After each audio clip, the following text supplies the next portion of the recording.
ഈ തെരഞ്ഞെടുപ്പിലെ ബാലുശ്ശേരി മണ്ഡലത്തിൽ നിന്നുള്ള സർപ്രൈസ് സ്ഥാനാർത്ഥി അല്ലെങ്കിൽ ഏറ്റവും കോൺഗ്രസിന്റെ പ്രായം കുറഞ്ഞ സ്ഥാനാർത്ഥി എന്നൊക്കെ വിശേഷിപ്പിക്കാൻ കഴിയുന്ന വി.ടി. സൂരജ് KSU ജില്ലാ പ്രസിഡന്റാണ് ബാലുശ്ശേരിയിൽ മത്സരിക്കുന്നത്. പാർട്ടി വലിയൊരു അവസരമാണ് ഈ ചെറിയ ഒരു കാലയളവിൽ തന്നെ തന്നിരിക്കുന്നത്. എന്ത് തോന്നുന്നു? പാർട്ടി എന്ന ഈ വലിയ അംഗീകാരത്തിന് ഹൃദയത്തിൽ തൊട്ട് നന്ദി പറയുകയാണ്. എന്റെ സംഘടനാ പ്രവർത്തന കാലം ആരംഭിക്കുന്നതും തുടങ്ങുന്നതും നടുവണ്ണൂരിലെ വാകയാട് ഹയർ സെക്കൻഡറി സ്കൂളിൽ നിന്നാണ്. അവിടെ നിന്ന് തുടങ്ങിയ സംഘടനാ പ്രവർത്തനമാണ് ഒരുപക്ഷെ ഒരു പൊതുപ്രവർത്തകനായിട്ട് എന്നെ പാകപ്പെടുത്തിയെടുത്തത്. ഇനി എന്നെ ഏൽപ്പിച്ച ഉത്തരവാദിത്തം ജനങ്ങളുടെയും പാർട്ടിയുടെയും മുന്നണിയുടെയും പൂർണ്ണമായ പിന്തുണയോടെ അതിന്റെ പൂർണ്ണതയിലെത്തിക്കും. ബാലുശ്ശേരിയിലെ ജനങ്ങളുടെ വളർച്ചയ്ക്ക് വേണ്ടി, ബാലുശ്ശേരിയുടെ സമഗ്ര വികസനത്തിന് വേണ്ടി ബാലുശ്ശേരിയോടൊപ്പം ചേർന്ന് നിന്ന് പ്രവർത്തിക്കും. വലിയ സമരമുഖത്തായിരുന്നല്ലേ കഴിഞ്ഞ കുറച്ച് വർഷങ്ങളായി തന്നെ നമ്മൾ കാണുന്നതൊക്കെ സമരമുഖങ്ങളിലായിരുന്നു.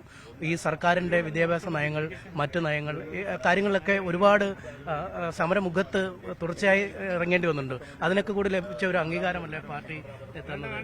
തീർച്ചയായും വലിയ സന്തോഷമുണ്ട്. കേരളത്തിലെ കഴിഞ്ഞ കാലങ്ങളിലെ ഭരണകൂടത്തിനെതിരായിട്ടുള്ള വിദ്യാർത്ഥി വിരുദ്ധ ജനവിരുദ്ധ നിലപാടുകൾ സ്വീകരിച്ച ഭരണകൂടത്തിനെതിരെ കേരളത്തിലെ വിദ്യാർത്ഥികളും ചെറുപ്പക്കാരും നടത്തിയ സമരങ്ങൾക്ക് കൂടി കിട്ടിയ വലിയ അംഗീകാരമായിട്ടാണ് എനിക്ക് ഒരു അവസരം തന്നതിനെ ഞാൻ കാണുന്നത്.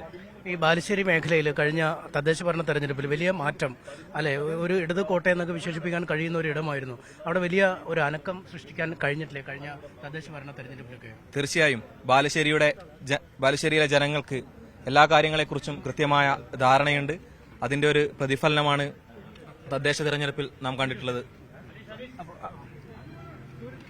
ഏതായാലും വി.ടി. സൂരജ് ആയിരുന്നു, KSUവിന്റെ ജില്ലാ പ്രസിഡന്റായിരുന്നു. ഒരുപാട് സമരമുഖങ്ങളിലൊക്കെ പരിചിതമായ ആൾ കൂടിയാണ്. എന്തായാലും അർഹിക്കുന്ന ഒരു അംഗീകാരമാണ് ഇപ്പോൾ സൂരജിന് പാർട്ടി നൽകിയിരിക്കുന്നത്. വളരെ ജൂനിയറായ ഒരാൾക്ക് ഒരു സീറ്റ് നൽകി എന്ന ഒരു വലിയ കാര്യത്തിലേക്ക് തന്നെ നീങ്ങിയിരിക്കുന്നു. എന്തായാലും ബാലുശ്ശേരി തദ്ദേശ ഭരണ തെരഞ്ഞെടുപ്പിലൊക്കെ വലിയ നേട്ടമുണ്ടാക്കാൻ പാർട്ടിക്ക് കഴിഞ്ഞിരുന്നു. അത് ആവർത്തിക്കാൻ കഴിയുമെന്ന തികഞ്ഞ പ്രതീക്ഷയിലാണ് വി.ടി. സൂരജ് ഉള്ളത്.